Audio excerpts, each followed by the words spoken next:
Isaan calleessee galchetti ati immoo ingirdaada dabalta. Akka lukkuu bariidhaan kaatee dhoqqee loonii faalta.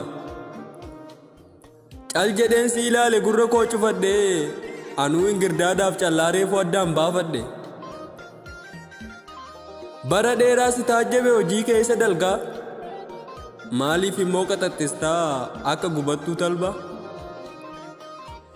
Yoo iyyaa olteeyyuu sagalee kee ol fuutee amanamummaan ati nu biraa qabdu qaata boolla seentee duute.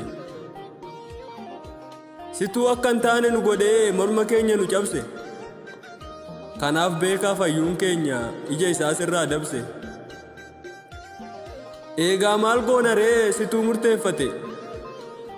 Nutuu dhadhaa si dibnaan ati immoo daaraa filatte. Daroroo beedaarii kan bam'aataa daarii kan bam'aataa barshooshii daarii fakka aadaatiin nama ishee koritti naaga. Daroroo beedaarii abee beedaarii abee barshoo kuufee daariin kaje eleetiin nama.